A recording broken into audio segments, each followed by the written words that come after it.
ಯುವಜನರ ಉದ್ಯೋಗದ ಹಕ್ಕನ್ನ ಕಸಿಯಲು ಹೊರಟಿರುವ ಪ್ರಧಾನಿ ಮೋದಿ ಸರ್ಕಾರ ಅಗ್ನಿಪಥ್ ಯೋಜನೆಯ ಮೂಲಕ ಆರ್ಎಸ್ಎಸ್ ಕಾರ್ಯಕರ್ತರಿಗೆ ಮಿಲಿಟರಿ ತರಬೇತಿ ಕೊಡಿಸಿ ಹಿಟ್ಲರ್ ಮಾದರಿ ಖಾಸಗಿ ಸೇನೆ ಕಟ್ಟುವ ಹುನ್ನಾರವಾಗಿದೆ ಅಂತ ಡಿವೈಎಫ್ಐ ರಾಜ್ಯಾಧ್ಯಕ್ಷ ಮುನೀರ್ ಕಾಟಿಪಳ್ಳ ಆರೋಪಿಸಿದ್ದಾರೆ. ಸೇನೆಗೆ ಗುತ್ತಿಗೆ ಆಧಾರದಲ್ಲಿ ನೇಮಕ ಮಾಡುವ ಅಗ್ನಿಪಥ್ ಯೋಜನೆ ವಿರೋಧಿಸಿ ಡಿವೈಎಫ್ಐ ದಕ್ಷಿಣ ಕನ್ನಡ ಜಿಲ್ಲಾ ಸಮಿತಿ ನೇತೃತ್ವದಲ್ಲಿ ಮಂಗಳೂರು ನಗರದ ಮಿನಿ ವಿಧಾನದ ಸೌಧ ಮುಂದೆ ಸಾಂಕೇತಿಕ ಪ್ರತಿಭಟನೆಯನ್ನು ಉದ್ದೇಶಿಸಿ ಅವರು ಮಾತನಾಡಿದರು. ಈಗಾಗಲೇ ಆರ್ಎಸ್ಎಸ್ನಿಂದ ಯುವಕರಿಗೆ ಬಂದೂಕು ಸೇರಿದಂತೆ ಅರೆಬರೆ ಮಿಲಿಟರಿ ತರಬೇತಿಗೊಳಿಸುವ ಕಾರ್ಯವನ್ನು ನಡೆಸ್ತಾ ಇದೆ. ಇದೀಗ ಅಧಿಕೃತವಾಗಿ ಖಾಸಗಿ ಮಿಲಿಟರಿ ಕಟ್ಟಲು ಯುವಕರನ್ನ ಫ್ಯಾಸಿಸಂಗೆ ತಳ್ಳುವ ಹುನ್ನಾರ ಇದಾಗಿದ್ದು ಪ್ರಜ್ಞಾವಂತ ಯುವಕರು ಎಚ್ಚೆತ್ತುಕೊಳ್ಳಬೇಕಾಗಿದೆ ಅಂತ ಹೇಳಿದರು.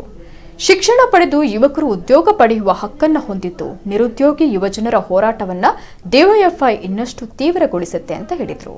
ಪ್ರತಿಭಟನೆಯಲ್ಲಿ ಡಿವೈಎಫ್ಐ ಜಿಲ್ಲಾಧ್ಯಕ್ಷ ಬಿಕೆ ಇಮ್ತಿಯಾಜ್, ಮುಖಂಡರಾದ ದಯಾನಂದ ಶೆಟ್ಟಿ, ಯೋಗೀಶ್ ಜಪ್ಪಿನ ಮೊಗರು ಇನ್ನಿತರರು ಪಾಲ್ಗೊಂಡಿದ್ದರು. ಮಿಲಿಟರಿಗೆ ನಾವು ಬಹಳ ಗೌರವವನ್ನು ಕೊಡ್ತೀವಿ, ಅವರಿಗೆಲ್ಲ ರೀತಿಯ ಸವಲತ್ತನ್ನು ಕೊಡ್ತೀವಿ ಅಂತ ಹೇಳುವಂಥ ಈ ಸರ್ಕಾರ ಇವತ್ತು ಎಲ್ಲವನ್ನೂ ಕೂಡ ಖಾಸಗೀಕರಣ ಮಾಡುವ ರೀತಿಯಲ್ಲೇ ಮಿಲಿಟರಿಯನ್ನು ಕೂಡ ಖಾಸಗೀಕರಣ ಮಾಡುವ ಅಥವಾ ಮಿಲಿಟರಿಯನ್ನು ಕೂಡ ಲಾಭ ನಷ್ಟದ ಲೆಕ್ಕಾಚಾರದಲ್ಲಿ ನೋಡುವಂಥ ಸ್ಥಿತಿಗೆ ತಲುಪಿದೆ. ಅದಕ್ಕೆ ಈ ಅಗ್ನಿಪಥ್ ಯೋಜನೆ ಭಾಳ ಸ್ಪಷ್ಟ ಉದಾಹರಣೆ. ಇವತ್ತು ಮಿಲಿಟರಿಗೆ ಸಹಜವಾದಂಥ ನೇಮಕಾತಿಗಳು ನಡೆದಿದೆ.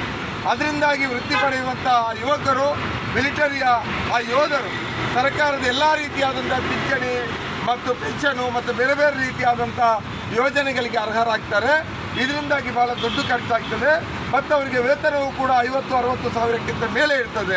ಅದನ್ನು ಉಳಿಸಿ ಆ ದುಡ್ಡನ್ನು ಖಾಸಗಿ ಕಾರ್ಪೊರೇಟ್ ಲಾಭರಿಗಳಿಗೆ ಅಂದರೆ ಅದಾನಿ ಅಂಬಾನಿಗಳಿಗೆ ರಿಯಾಯಿತಿಗಳನ್ನು ಕೊಡಲಿಕ್ಕೆ ಬೇಕಾಗಿ ಇವತ್ತು ಅಗ್ನಿಪಥ್ ಅನ್ನುವಂಥ ಯೋಜನೆಯನ್ನು ತಂದು ಕೇವಲ 30 ಸಾವಿರಕ್ಕೆ ದುಡಿಸೋದು, ಅದರಲ್ಲಿಯೂ ಕೂಡ ಕೇವಲ 4 ವರ್ಷಕ್ಕೆ ದುಡಿಸೋದು, ಆನಂತರ ಅವರನ್ನು ಮನೆಗೆ ಕಳಿಸುವಂಥದ್ದು ಅನ್ನುವಂಥ ನೀತಿಗೆ ಬಂದಿದ್ದಾರೆ. ಇದು ಇವರ ದೇಶ ಪ್ರೇಮದ ಹುಸಿತನವನ್ನು, ದೇಶ ಪ್ರೇಮದ ಟೊಳ್ಳುತನವನ್ನು ಇದು ಬಯಲಿಗೆಳಿತು.